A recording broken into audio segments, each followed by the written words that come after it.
Buenos días, hermanos, buenas tardes. ¿Son las 12? Buenos días, entonces. Vamos a orar, vamos a poner este tiempo en manos de Dios. Gracias, Señor, Padre Celestial, Padre nuestro. Gracias porque tú te manifiestas hacia nosotros. Toda tu gloria se muestra, Señor, constantemente. Y ayúdanos a seguir expandiendo tu palabra, Señor, a seguir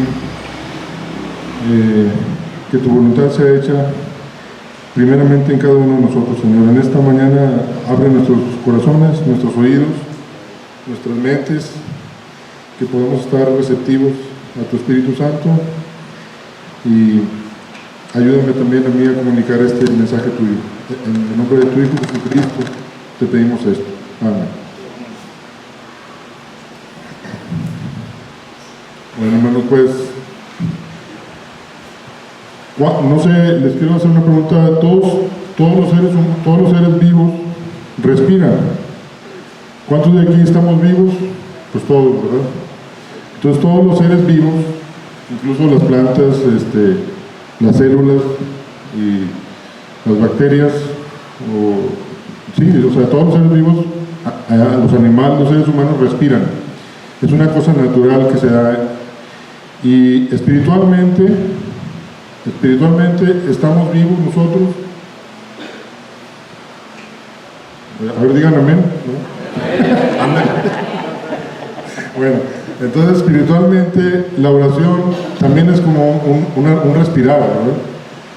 ¿Y cuántos de aquí oramos en lo personal o oramos como familia o aquí en la iglesia? Aquí me llegó hoy vamos a hablar sobre la oración, ¿verdad? Sobre la oración que nos dejó nuestro Señor para dirigirnos al Padre. Y me llegó una encuesta, dice que el 25% de la gente que va a la iglesia admite que nunca ora. Y esta encuesta pues es favorable, porque si es así, significa que el 75% sí ora. Y bueno, pues qué bueno que así fuera, ¿verdad? Y si tú y yo somos de ese grupo que sí oramos, este mensaje nos va a servir bastante y nos corresponde mucho. Hay que tener los oídos atentos. En lo personal, quiero comentarles que yo recuerdo algunas ocasiones que he orado muy fervorosamente, y las voy a mencionar. Por ejemplo, cuando entregué mi vida a Dios de pequeño, me recuerdo de ese día exactamente. En una predicación, en una fogata, yo supe de mi necesidad de un Salvador en mi vida, ¿verdad? Siendo aún niño, recuerdo que nos llevaron, ya después de la predicación, quien quería aceptar a Cristo, y levanté la mano junto con otros niños y fuimos a un área, era un campamento en Huachichil, ¿verdad? Saltillo, Huachichil, y allá nos llevaron y ahí hicimos una oración con una maestra de párvulos. Y hasta ahorita esa oración me ha marcado. En realidad, sé que de todas maneras Dios nos va transformando día con día. No se trata de, a lo mejor, decir una frase mágica, una oración mágica y ya eso cambia todo, sino que es un diario caminar, pero sí es una oración que se me ha quedado en la mente, y algo que sé que lo hice con mucho fervor. La segunda ocasión que tengo aquí que recuerdo es cuando choqué. Una vez choqué en la avenida Leones y iba muy fuerte, como 80, 90 kilómetros, y por ir volteando andaba buscando un lugar. Había un carro parado y me estampé detrás de ese carro. Traía el cinturón, gracias a Dios, y en ese momento no podía ni respirar. Cuando después del golpe, lo único que dije fue: Dios. Es una oración en donde solamente dije el nombre de Dios, pero me acuerdo que clamé a Él, ¿verdad? Y la tercera ocasión fue allá en México, bueno, que recuerdo ahorita, ¿verdad? que fue en México una vez que estábamos en una guardia y teníamos un exceso de trabajo y al día siguiente teníamos una carga académica también de clases y aparte los pacientes que nos tocaban con los médicos que estábamos rotando en las mañanas y aparte el trabajo de la guardia y aparte los que estaban ingresando por urgencias. Y me acuerdo yo en la madrugada que andaba con las bolsas de sangre caminando y con el pendiente de que pues toda la noche ya sabía que no iba a dormir, tenía que seguir trabajando, tenía que dar clase, tenía que seguir al siguiente día con mi trabajo y le dije a Dios, Señor, no sé cómo lo vas a hacer, pero hasta ahorita tú me has ayudado y sé que vas a seguir haciéndolo. ¿Podré cambiar de micrófono?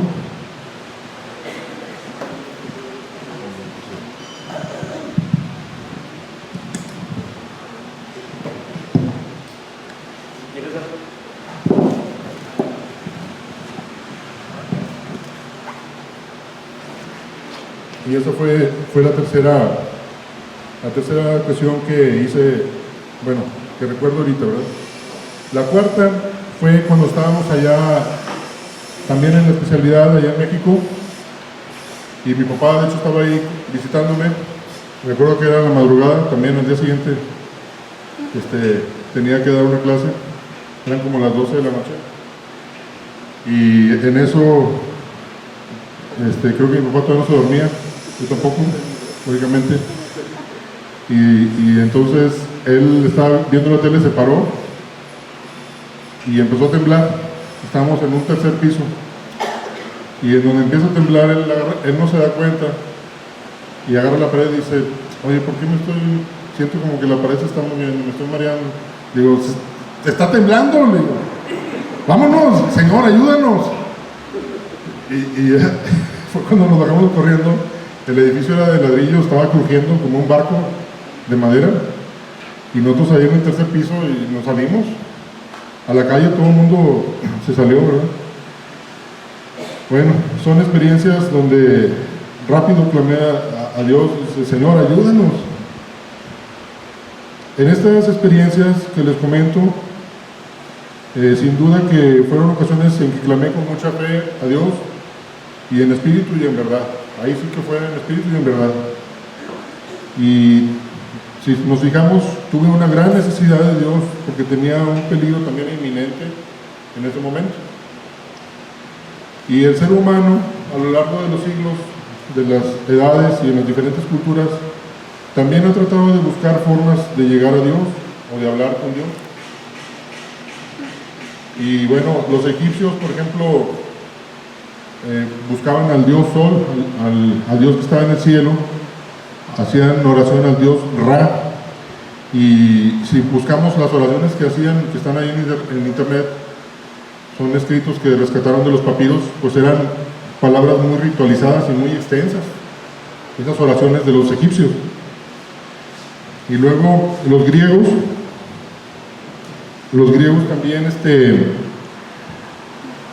también tenían sus formas de orar, tenían ellos divinidades grandes y divinidades pequeñas, y a las grandes pues las consideraban demasiado alejadas, demasiado difícil de accesar a ellas, y prácticamente no había un diálogo con esas divinidades de los mayores, de los griegos. Entonces solamente igual decían ritos muy elaborados y al contrario trataban de evitar la ira de esos grandes dioses que tenían.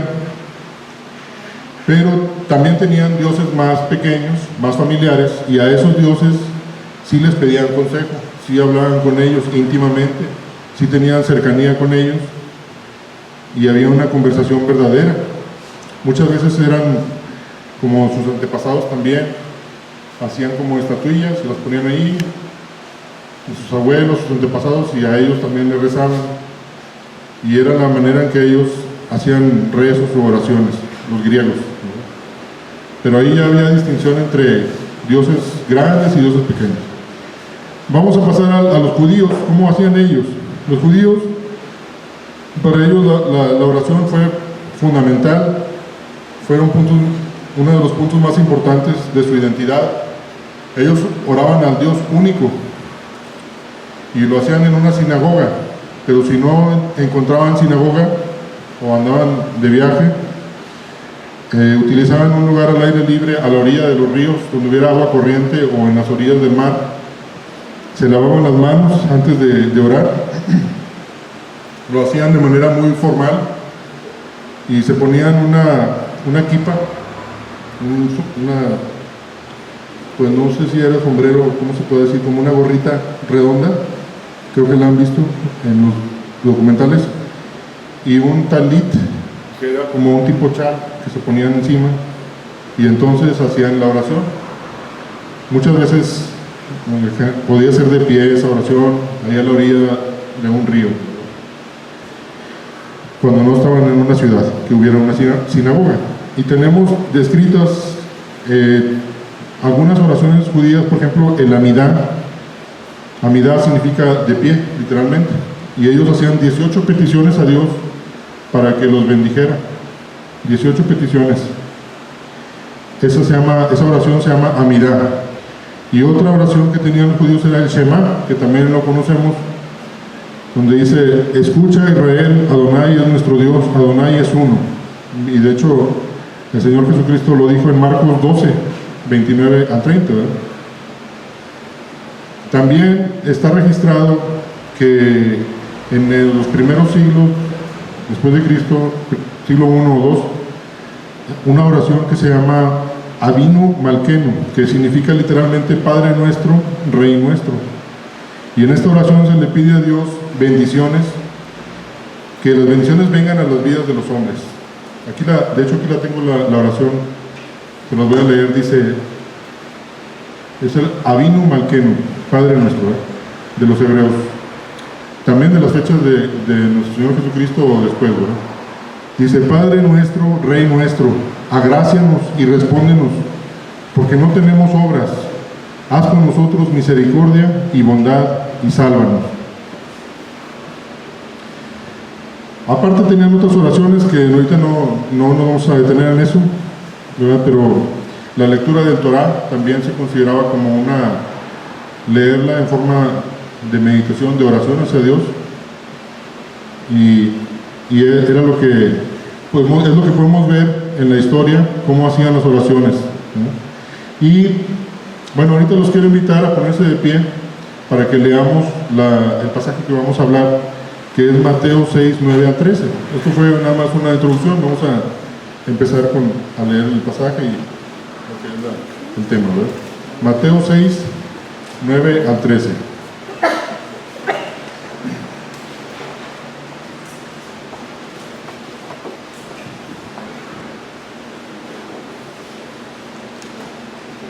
Dice, ya lo tenemos, Mateo 6, 9 al 13, dice: vosotros pues oraréis así: Padre nuestro que estás en los cielos, léanlo conmigo por favor, santificado sea tu nombre, venga tu reino, hágase tu voluntad como en el cielo, así también en la tierra.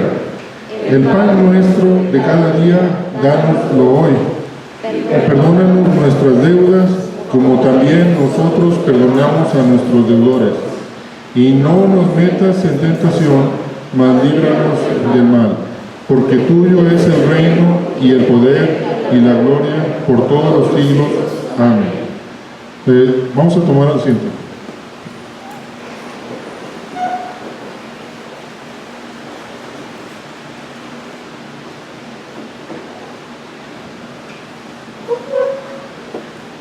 No pierdan ese pasaje, ténganlo ahí a la mano. Y bueno, podemos ver en esta oración que nuestro Señor enseñó a sus discípulos. Hay un pasaje paralelo que es Lucas 11, y en ese pasaje uno de sus discípulos les dice, o sus discípulos dicen: Señor, enséñanos a orar. Y es cuando Jesús les dice esta oración. Y si analizamos bien la oración, hay varios verbos. Por ejemplo, yo saqué orar, santificar, venir, hacer, dar, perdonar, meter, librar. Y de todos esos verbos, el primero que nos toca a nosotros, casi todos le corresponden a Dios, si los analizamos bien, pero solamente dos nos corresponden a nosotros: orar Es el primero. Y aquí es donde, y esta oración, fíjense cómo la palabra tú o tuyo se repite como 8 veces, implícita o explícitamente, pero se repite como 8 veces en estos pequeños versículos, tú o tuyo, o sea, hacia tú, Señor, tú. Y la palabra nosotros o nuestro se repite como 9 veces, también implícita o explícitamente me refiero. Entonces esta oración trata de tú y yo con nuestro Señor, pero casi todas las acciones que vienen en esta oración corresponden a Dios, no a nosotros. Solamente, bueno, vamos a empezar con el primer versículo, dice, vosotros pues oraréis así. Ahí es donde sí nos corresponde a nosotros. Ese es un mandato que el Señor Jesucristo nos da. Vosotros oraréis así. De todos los verbos, ese es el que nos atañe y Dios no necesita que hablemos con palabras muy elaboradas. Pueden ser tampoco frases así impecables, ¿verdad? Pueden ser palabras sencillas, naturales, con las que tú y yo nos dirijamos a Dios, así como cuando un hijo hablaría con su padre, como cuando estás hablando con algún familiar que sabes que está ahí, te está escuchando, te está entendiendo. No, a lo mejor no le hablamos así vosotros o otras palabras muy elaboradas, ¿verdad? Bueno, pues esta palabra de orar viene de prosa, y prosa no es como escribir una poesía, es hablar simplemente, ¿verdad? Bendito sea Dios, bendito sea nuestro Dios que jamás nos deja sin un plan a seguir. Aquí nos dice, vosotros oraréis así. En cualquier área de nuestra vida también Él pone una dirección y la podemos ver en las Sagradas Escrituras, y esto es algo muy bueno porque de hecho en nuestra vida práctica también a veces, por ejemplo, si tenemos un desperfecto en nuestro carro, tenemos que a lo mejor buscar en la guantera ahí un manual y ver qué está pasando, leerlo y ya nos orienta, nos guía qué hacer. Otro ejemplo es, a mí que me gustan los jardines, ¿verdad? Estaba viendo unos programas de jardines y tenían un asesor ahí que iba, los revisaba y todo. Entonces, si quieres hacer un jardín inglés o japonés o mexicano o francés o italiano, lo que sea, sería conveniente comprar un libro de este tema, investigar, sacar información, tener acceso o tener un tutor que te diga cómo hacer ese jardín. En ese sentido, y en lo que respecta a la oración, este pasaje y muchos otros, igualmente Dios nos guía cómo orar. Qué bueno que podamos orar con mucha, en espíritu y en verdad, con mucha fervor, pero también hay unos puntos que Dios quiere que consideremos al momento de buscarlo. Quiero comentarles que nosotros tenemos un músculo alrededor de los labios que se llama oris orbicularis. La doctora dentista no nos dejará mentir, ¿verdad? Ella también vio anatomía. Ande, acuérdese, a ver, díganos. Y ese músculo nos ayuda a hablar, ¿verdad? Si se acuerdan de una mujer que estaba enfrente del sacerdote hablando, moviendo sus labios, ¿cómo se llamaba? Ana, ¿verdad? Estaba plegando sus labios y el sacerdote pensaba que ella estaba ebria, ¿verdad? Pero no, o sea, estaba orando. Ese músculo nos ayuda a hacer eso, pero no nada más ese músculo nos ayuda a hablar con Dios. Hablar con Dios es los músculos de la cara, de la lengua, del paladar, del maxilar inferior, superior, los dientes también son parte esencial para la pronunciación de las palabras, la laringe, los pulmones, el diafragma. Entonces tenemos todo un aparato fonográfico que nos ayuda a hacer un sonido, a emitir palabras, y es la manera en que hablamos y podemos hacer una oración. Vamos a ponernos la meta de ejercitar ese aparato con Dios, ¿verdad? Todos los días. Y también aquí quiero sacar una metáfora, porque si todo el aparato que produce sonido funciona, pero nuestros oris orbiculares los cerramos. Intenten mover el diafragma, no sale el sonido, no sale el ruido, ¿no? O el sonido, las palabras. Entonces, de la misma manera hice una metáfora aquí. Si tenemos la capacidad de orar y sabemos cómo orar, podemos tener un lugar para orar, saber cómo hacerlo, y tenemos la capacidad, pues somos cristianos, ¿verdad? Todos tenemos para orar, pero tenemos un bloqueo para hacerlo. Ese bloqueo puede ser un pecado o el rencor que tengamos con alguien, o un sentimiento negativo, o distracciones también. Eso nos va a estorbar para buscar a Dios, para orar. Son estorbos. Entonces, que Dios nos ayude a quitar esos estorbos, y habiendo quitado esos estorbos, entonces sí, ahora sí, oremos a nuestro Padre Celestial. Y aquí, donde dice Padre nuestro que estás en los cielos, quiero explicar quién es nuestro Padre Celestial, con la figura paterna o materna. En Mateo, si buscamos, vienen varios versículos que hablan del Padre, de padres, por ejemplo, los padres de Zebedeo, Jacobo, hijo de Zebedeo, Juan, su hermano, y el papá era Zebedeo, ¿no? Y ahí dejaron a su padre en la barca y se fueron. Entonces, así podemos ir buscando, por ejemplo, el que quiso regresar a enterrar a su padre, y Jesús le dijo, no, sígueme, y porque el que no me ama a mí antes que a padre o a madre, o a hijo o a hija, no es digno, ¿no?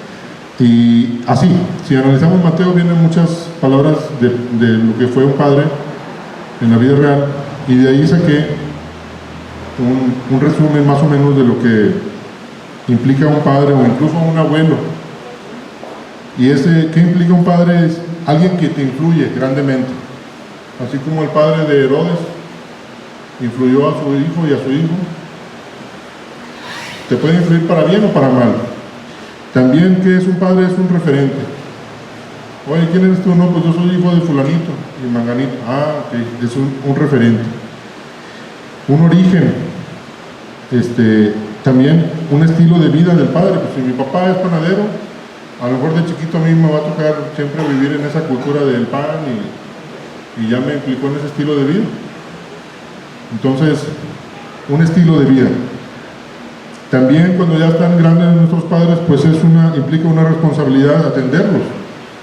También implica responsabilidad, implica a un padre una confianza total, una empatía y un estar de acuerdo. Implica al padre se le ama, se le honra.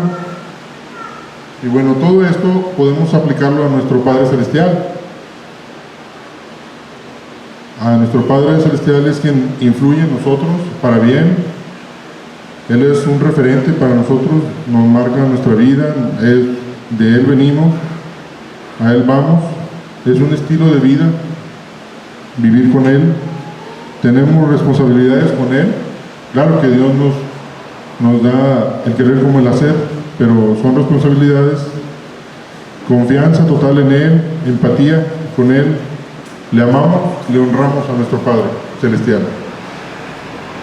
Y es nuestro Padre,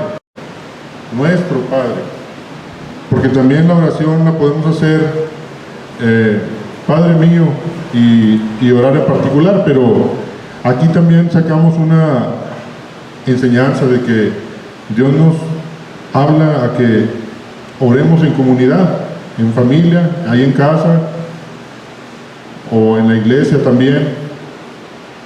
No nos ensimismemos, hermano. Por eso dice Padre nuestro, no dice Padre mío. Qué oración tan especial esta y tan íntima. Aquí tenemos que ver nosotros y nuestro Padre Celestial solamente. Y sin embargo también nos muestra, es tan íntima, aquí siento a mi Padre conmigo, mi Padre Celestial, pero también nos muestra la majestuosidad de Dios, la majestuosidad y la gloria del Padre que está en los cielos. Y los cielos, aquí estamos nosotros en la tierra, en Geos, es la tierra, Y el cielo pues es la atmósfera donde vuelan los pájaros, donde están las nubes. Y bíblicamente pues también encontramos que hay un tercer cielo, y si hay este primer cielo y un tercer cielo, pues hay un segundo cielo. Por ejemplo, el espacio exterior, dice Éxodo 32:13, yo multiplicaré vuestra descendencia como las estrellas del cielo. Tú solo eres, Nehemías 9:6, lo sabemos, Nehemías 9:6, tú solo eres Jehová, tú hiciste los cielos y los cielos de los cielos, con todo su ejército, los planetas, que viene siendo los planetas y las estrellas. Entonces, el tercer cielo es donde está el trono de nuestro Padre Celestial, donde viene siendo el paraíso, y está descrito en 2 Corintios 12:1-4 y en Apocalipsis 4:2. Entonces, Dios, nuestro Padre, está en el máximo lugar de autoridad, y Él nos está escuchando. Él es nuestro Padre. Es importante, cuando estés en problemas y en tribulaciones o lo que sea, una crisis, considerar que tenemos un gran Dios y es nuestro Padre, y Él está sobre todo problema que podamos tener nosotros aquí en el Geos, aquí en la tierra. Él está en los cielos. Sigamos con el versículo 9, santificado sea tu nombre. ¿Cómo se puede santificar a Dios que ya es santo? Esta es una pregunta que yo me hice y les hago a ustedes. ¿Por qué dice santificado sea tu nombre? ¿Cómo santificar a Dios si Él ya es santo? Bueno, a lo mejor revisando otras versiones nos ayuda a entender esto.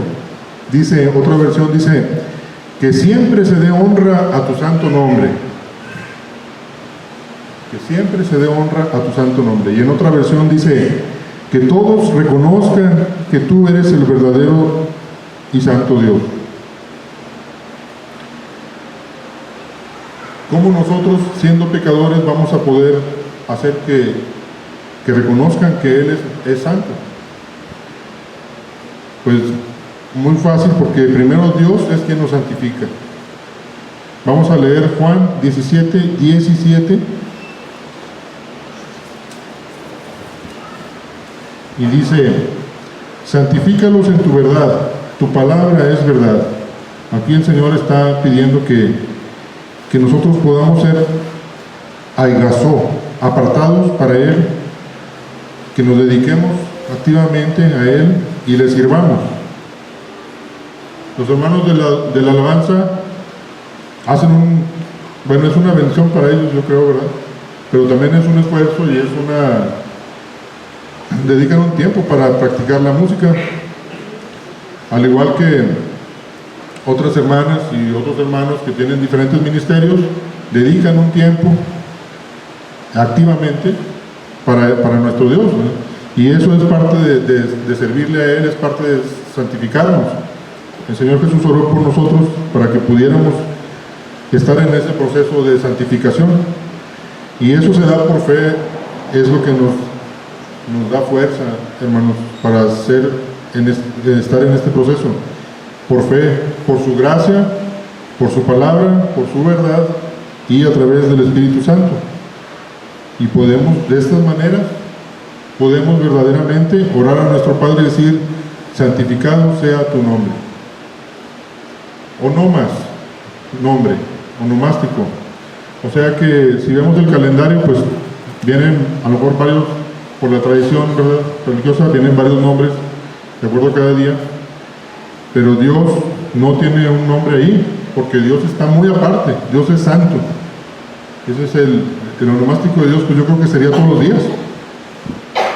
No, es una cosa, es una persona muy aparte de Dios, es santo, ¿verdad?, fuera de cualquier, no se puede comparar con ninguna persona, por más buena que haya sido o más entregada a Dios que haya sido en la historia. Dios es muy aparte. Hay que nosotros buscar entonces santificar su nombre. Vamos a continuar con el verso 10, venga tu reino. Y este verbo se repite 108 veces en Mateo.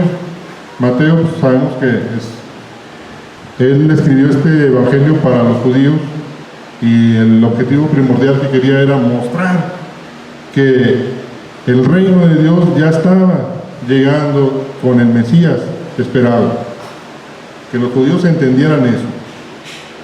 Eso es lo que Mateo quería. Entonces 108 veces viene este verbo de venga, de venir. El homai es un verbo en griego y es un tiempo imperfecto, es decir, ya vino, pero sigue viniendo. El reino de Dios sigue viniendo y hasta ahorita el reino de Dios sigue viniendo, se sigue estableciendo en la tierra. Y ese es el actor es el reino de Dios. ¿Y qué es el reino de Dios sino el Señor Jesucristo, su evangelio y su iglesia? Bueno, pues que este reino de Dios, venga tu reino, cuando decimos queremos que aquí se den estas cosas con nosotros, que exista tu reino, que se levante, que dé un pie al frente, que se muestre, que encuentre su lugar. Podemos darle lugar a Dios nosotros en nuestras vidas, aparte del domingo, entre semana. Vamos a darle lugar a Dios, vamos a pedir que venga su reino, que se establezca su reino, que influencie, que esté presente y patente, que se traslade de un lugar a otro. Y esto me recordó a los trasplantes de médula o de cualquier órgano. Quitas el órgano que ya no sirve y pones el que sí sirve. Ahí estás trasplantando, ¿verdad? Y bueno, como quisiéramos también que aquí se trasplante el reino de Dios a la tierra. Y lo está, y se está haciendo. Y ya se empezó esa obra y nosotros tenemos el poder de Dios para seguirlo haciendo. Curiosamente, la palabra reino viene de basilea o basílica. Y esto pues eran los edificios públicos romanos en donde se tomaron ya en el siglo 300 por ahí para empezar a reunirse los hermanos. Y aquí me da una clave también de que todo lo que hagas para el servicio de Dios en la iglesia o en el edificio o aquí en el grupo que estamos o en el que te toque estar, si nos están viendo en otra parte, ¿verdad? Que todo lo que se haga para la iglesia está fomentando que se siga viniendo el reino de Dios. Todo lo que se haga, lo que hagas por Jesucristo, fomenta que venga el reino de Dios. Por eso decimos, venga tu reino. Venga tu reino es, quiero fomentar las cosas de Dios aquí. Y al igual que todo lo que se haga por expandir el evangelio, también es una forma de pedirle a Dios que venga a su reino. Cuando fuimos a compartir acá a Juárez, ¿verdad? Era Juárez, ¿verdad? Pues ahí entre las calles con los perros y todo, y estamos haciendo eso, que venga el reino de Dios. ¿No? Pasamos al versículo 10, hermanos. Hágase tu voluntad como en el cielo, así también en la tierra. Aquí nuestro Señor nos instruye a que pidamos, a que pongamos en marcha, que se ponga en marcha y se cumpla la voluntad del Padre. O sea, sus decisiones, sus deseos. Y bueno, no sé qué piensan ustedes cuando oyen la voluntad de Dios. Hicieron un ejercicio que le decían, un ejercicio psicológico que le decían a alguien Navidad, y debería decir una palabra, ¿verdad? Navidad. A ver, ¿quién le va a preguntar? Árbol. ¿Navidad qué? Árbol. ¿Qué? Esfera. Navidad. Cristo. Ándale. Estrellita. No, entonces, sí, pero este ejercicio fue en Estados Unidos y decían Navidad, decían, pues regalos, Santa Claus, luces. Los gringos pues ponen muchas luces, ¿verdad? Pero nadie decía Cristo. Entonces se dio cuenta esta persona que está muy comercializado lo de la Navidad, ¿verdad? Bueno, de la misma manera cuando decimos la voluntad de Dios,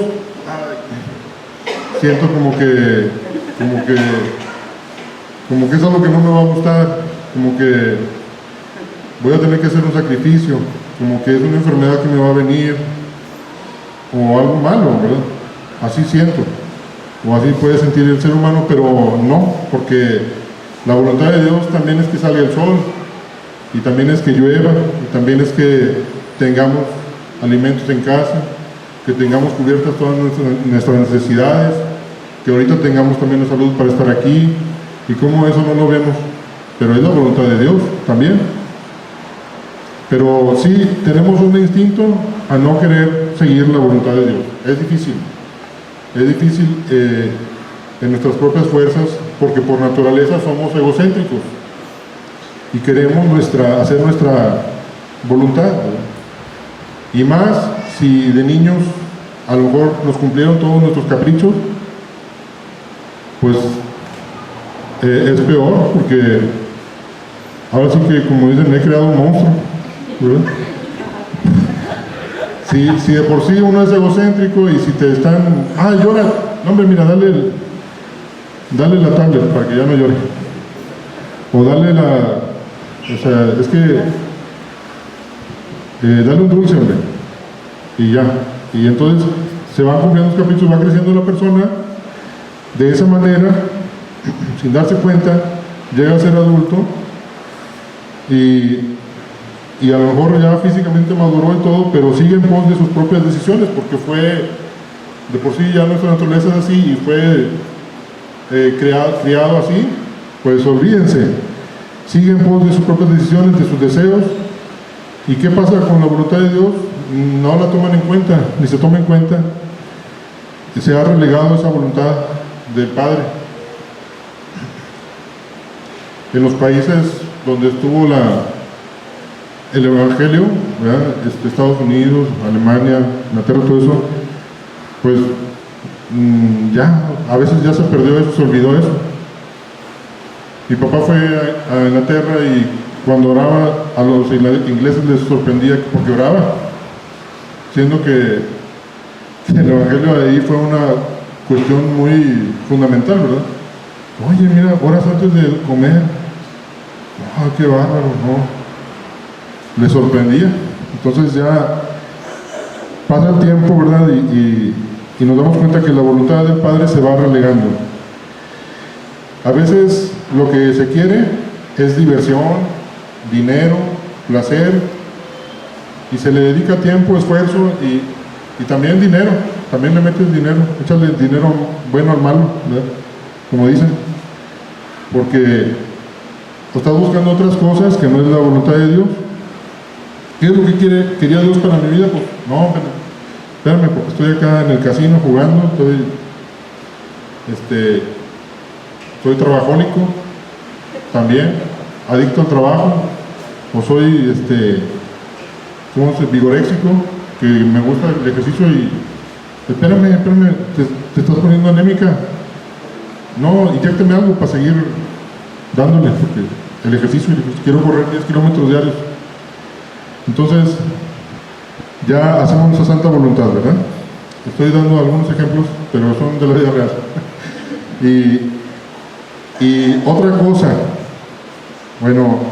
que quiero decirles es que a veces incluso podemos disfrazar de piedad nuestro egocentrismo, ¿verdad?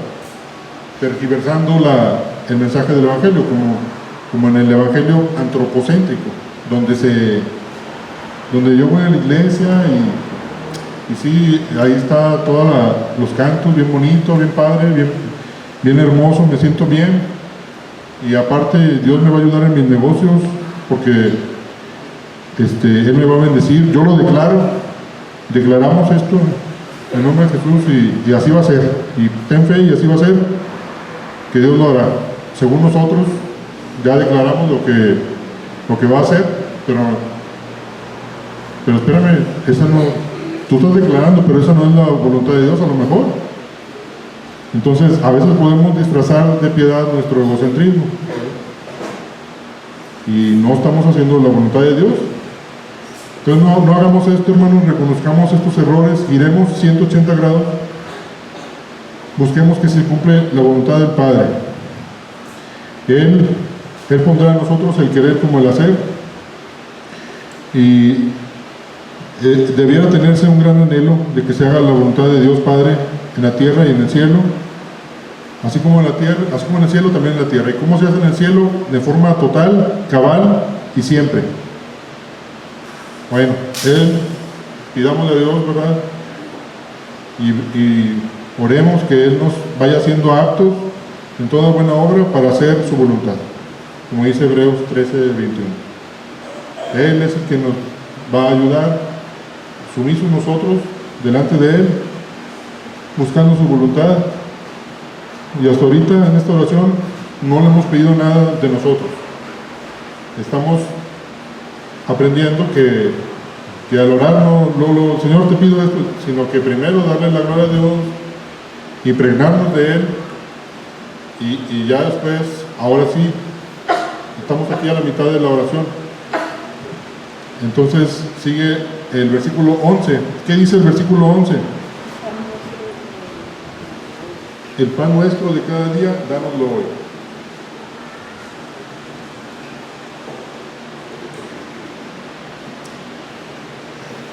A lo mejor tú dices un pan, ¿para qué quiero un pan? Bueno, pues, pan, ¿qué es eso, hombre? A veces, ahorita lo menospreciamos, pero allá en Palestina el pan era algo básico, fundamental, en la Palestina antigua, y aparte que era de otra calidad, mucho mejor hecho, ¿verdad? Pero ahorita, a lo mejor ahorita lo menospreciamos, pero bueno, vamos a ver el significado de esto, ¿verdad? Ortos, otros o ortos. Habiendo, le voy a decir es como un intermedio esto, ¿verdad? Porque aquí ya empezamos la segunda mitad de la aplicación. El pan nuestro de cada día, dánoslo hoy. Habiendo recibido la instrucción de parte del Señor de que oremos, y una vez que hemos reconocido a Dios como nuestro Padre, que está en el lugar máximo de autoridad, y que hemos expresado el anhelo de que todos reconozcan que Él es el verdadero y santo Dios, y que su reino se haga presente y patente en medio de nosotros, y una vez que hemos girado 180 grados para darle la prioridad a la voluntad de Dios antes que a la nuestra, entonces, y solo entonces, con un corazón humilde, podemos pedirle a nuestro Padre que provea nuestro pan. Y les digo, tal vez ahorita se menosprecie eso, pero en realidad el pan es algo muy nutritivo. En los antiguos tiempos se hacía de cebada para los pobres, o los pobres comían ese pan, y los ricos lo hacían de trigo. Eran pequeñas piezas redondeadas, muy fáciles de cargar para viajes largos, eran prácticos, ¿verdad? Y nutritivos. Pues con eso y con tomar agua de un río, pues se hace un alimento muy bueno para seguir caminando los kilómetros que caminaban. Y nadie en Palestina hubiera sobrevivido por mucho tiempo si no hubiera sin pan, ¿verdad? Ahora yo les pregunto, el pan ahorita, una versión de este versículo dice: danos nuestras 3 comidas completas 3 veces al día. Dice una versión, me sorprendió, oye, eso está muy diferente a que dame el pan nuestro. Y hasta lo comenté con mi suegro, y hasta nos dio un poquito de hilaridad esa versión. Pero después ya me senté a pensar, es que en realidad lo que está diciendo es: danos lo suficiente. O sea, Dios no te va a dar que andes ahí batallando, te va a dar lo suficiente. Ten fe en eso. Pero hoy, ¿verdad? Dios quiere que nos preocupemos por hoy. Como dijo en otros pasajes, ¿verdad? Ya el día de mañana traerá su propio afán. Entonces, ¿qué te hace falta hoy aquí? ¿Qué necesidades tienes? Ahora sí, ya que vimos lo demás, ¿qué le hace falta a tu familia? Pídeselo al Padre Celestial. Aquí yo recuerdo con cariño y nostalgia a mi abuela Rosa, ¿verdad? Que a veces nos quedamos ahí en la casa y mis papás, mis hermanas se iban, no sé a dónde, ¿verdad? No, pues tienen muchas actividades, ¿verdad? Tienen muchas ocupaciones y actividades, pero pues yo tenía que estar estudiando la carrera, y ahí estaba duro y dale, y mi abuelita pues ahí estaba también, y luego se acercaba conmigo: ¿qué vas a comer, hijo? Digo: no, hombre, abuelita, Ahorita cualquier taco me hago, ¿verdad? Es que yo tenía la presión de los exámenes, ¿no? Y, ándale, Juanito, vete, mira, ve a comprar tortillas de harina. Y me mandaba a comprar tortillas de harina, crema, leche, pan. Y bueno, ya después iba, ¿verdad?, a la tiendita y lo compraba y pues ya a él le gustaba, no sé por qué, echarle crema a la tortilla de harina y ya, se la comía con sal y si había tantita coca, ya esa era su cena, ¿verdad? Y ya, el pan de cada día ya se cumplió el ruego, ¿verdad? Ya comíamos mi abuela y yo. Entonces, en el mundo moderno se busca prosperidad. No, hombre, pues vete al Costco, vete al Sam's y compra cajas de no sé cuánto. Después se te echa a perder todo, ¿verdad? Pero ahorita es lo que se busca: prosperidad, abundancia, acumulación. Y esto puede llegar a llevarnos a sentirnos autosuficientes y no pedirle a Dios, pues no, hombre, o sea, ya hasta se te olvida pedirle, pues ya con la tarjeta pagas y órale, y ahí está todo acumulado. Y hasta se te olvida, ya ni le agradeces tampoco. Entonces caemos en eso. Pero debemos estar conscientes que en nuestra vida dependemos al 100% de Dios, en cuanto a salud, provisión y trabajo. Al 100% dependemos de Dios. Y tan bueno es nuestro Padre Dios también, que aparte de darnos diariamente el alimento físico, Él se dio como alimento espiritual, es nuestro pan espiritual también, como dice Juan 6, 48 al 51. ¿Cuánto llevamos? Así que no voy a alcanzar a leerlo, porque hay que continuar.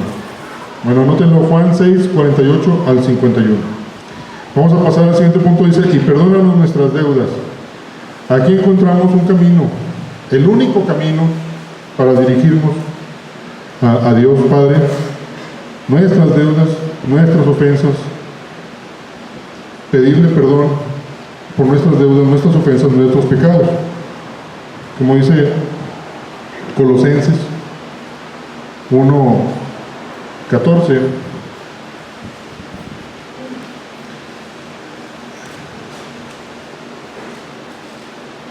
dice: en quien tenemos redención por su sangre, el perdón de pecados. Entonces, esta palabra de perdón, les quiero comentar que se usan 3 palabras diferentes en el Nuevo Testamento, al menos 3, a lo mejor parece que hay otra por ahí que ya no alcancé a notar, pero hay 3 palabras. Una la usa precisamente en Corintios, 2 Corintios 2, 5 al 11, Pablo, con una persona que lo haya ofendido, dice que le den el perdón y que él también lo perdona. Entonces, ese es un perdón que se llama charizomai. Charizomai, esa es la palabra griega, es caridad, ¿verdad? Como alguien aquí dice caridad, gracia o dar libremente. No, hombre, sí. Perdónenlo y es como un tipo de perdón, ¿verdad? Como dar gracia y que ya no haya problema. Y la otra palabra es apolio, que implica como algo más formal, es como un sentido legal o formal del perdón. Y lo dice el Señor Jesús en Lucas 6:37, dice: no juzguéis y no seréis juzgados, no condenéis y no seréis condenados, perdonad y seréis perdonados. Apolio. Pero aquí en el Padre Nuestro, en la oración de nuestro Señor, usa otra palabra que es afiemi. Y esto, hermanos, es una cosa muy, muy bella, muy interesante. Perdón que me gusten mucho las etimologías, pero creo que aprende uno bastante de esto. Dice afiemi, este verbo es perdonar, cancelar, hacer a un lado, retirar, y perdonar de corazón, como dice Mateo 18:35. Vamos a buscarlo, Mateo 18:35. Así también mi Padre Celestial hará con vosotros si no perdonáis de todo corazón cada uno a su hermano sus ofensas. El perdón del cardias, del corazón, y el corazón es el asiento de la mente y de las emociones. Aquí podemos hablar de la mente, las emociones, el pensamiento, el entendimiento, el espíritu, el ser interior, el alma. Con todo eso Dios nos perdona. Ese es el perdón que pedimos en esta oración, que nos perdone de corazón nuestro Dios, que Él nos perdona porque nos entiende, sabe nuestros pensamientos, nos perdona porque nos ama y nos perdona verdaderamente, perdón de corazón. Y esta misma palabra usó el Señor Jesús en la cruz cuando dijo: Padre, perdónalos porque no saben lo que hacen. Fue afieme, perdón de corazón. Y la misma palabra se usa en 1 de Juan 1:9. Si confesamos nuestros pecados, Él es fiel y justo para perdonar de todo corazón a Él, a nosotros, nuestros pecados. Entonces, qué hermoso es nuestro Dios, que nos perdona de esta manera. No nos toma en cuenta las ofensas, ¿verdad? O las deudas. Pero aquí sigue la parte más difícil. Como también nosotros perdonamos a nuestros deudores. Bueno, aquí está el segundo verbo que nos toca: perdonar. El primero era orar y el segundo es perdonar. Y este verbo, pues, no es tan fácil, porque tenemos que entender una cosa: en esta vida vamos a sufrir agravios muy fuertes, y puede ser a lo mejor a un ser querido que le hagan algún daño físico o psicológico, y incluso permanente, ¿verdad? Intencional, o nosotros mismos recibir ataques diversos, o ser robados, estafados, defraudados, difamados, y tener consecuencias después, no nada más en ese momento.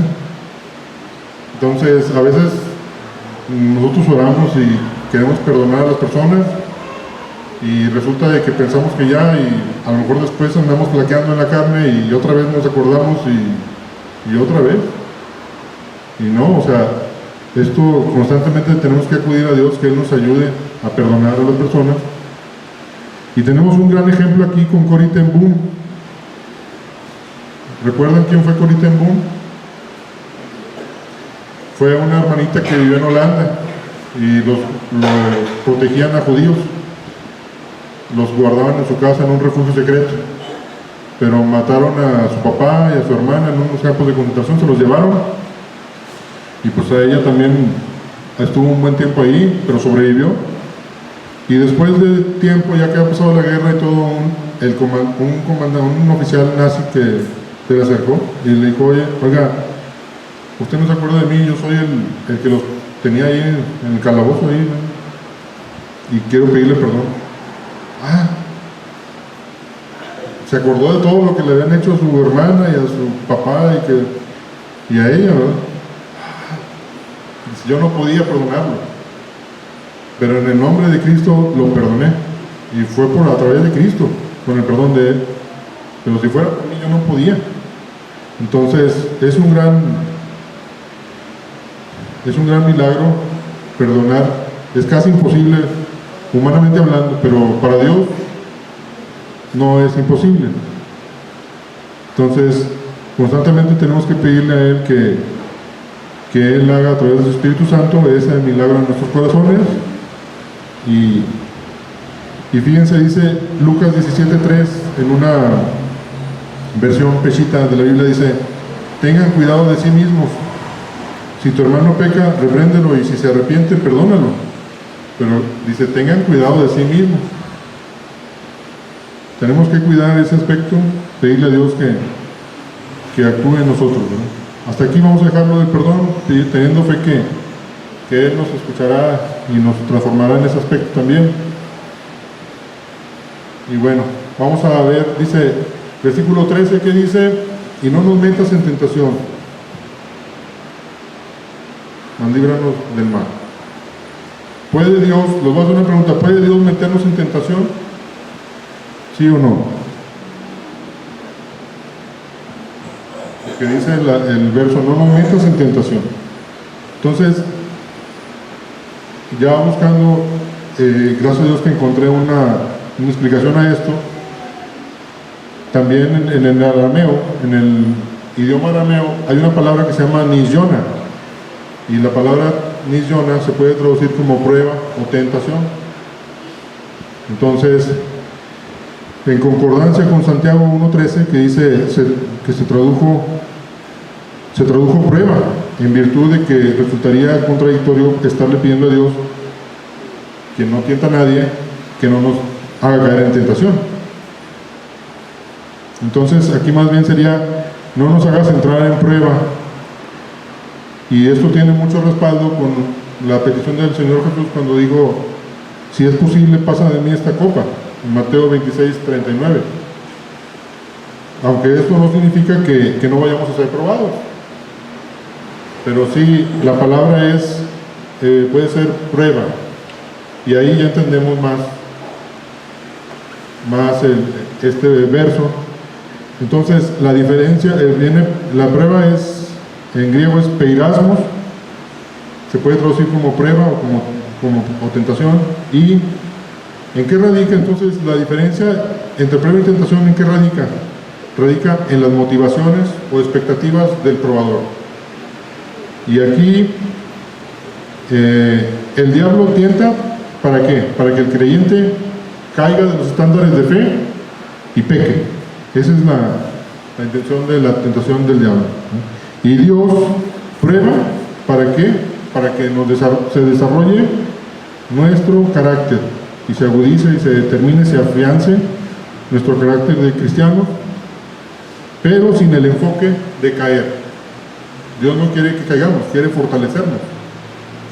Entonces, el diablo, el mundo, la carne siempre está intentando que caigamos, mientras que Dios siempre está intentando fortalecernos, afirmar nuestro carácter. Y también pedirle a Dios que nos libre del mal. Aquí pedimos que nos libere, que nos rescate, líbranos del mal, rescátanos del mal, sálvanos, sácanos del mal. Y pedimos eso porque reconocemos que nosotros mismos no podemos salvarnos. Él nos tiene: Señor, líbranos del mal. Yo no puedo por mí mismo, tú tampoco, nadie podemos. Él es quien nos va a ayudar. Y tenemos 3 palabras griegas para mal. Una es faulos, viene de faul, precisamente. Y primero voy a decir las que no son de este pasaje y luego ya voy a decir la que es de este pasaje. Juan 5:29 dice: